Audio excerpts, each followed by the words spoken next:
केकत जळगाव येथे दोन दुचाकीचा समोरासमोर भीषण अपघात.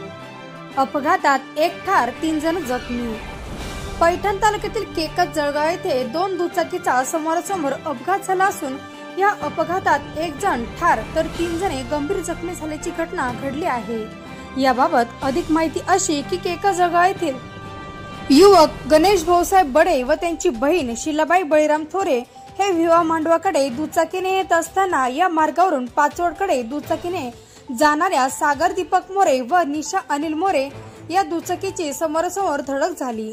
दरम्यान हा अपघात एवढा भीषण होता की या अपघातात गणेश भाऊसाहेब बडे हा युवक जागीच ठार झाला तर अन्य 3 जण जखमी झालेले आहे.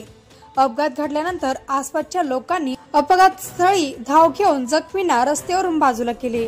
घटनेची माहिती मिळताच विवाह मांडवा पोलीस चौकीचे PSI बोबडे व जामदार किशोर शिंदे यांनी घटनास्थळी धाव घेऊन घटनेचा पंचनामा केला.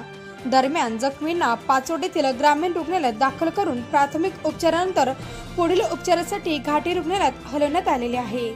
या घटनेची नोंद पाचोड पोलीस स्टेशन मध्ये करण्यात आली असून अधिक तपास पाचोड पोलीस स्टेशनचे सहाय्यक पोलीस निरीक्षक सचिन पंडित यांच्या मार्गदर्शनाखाली सुरू आहे.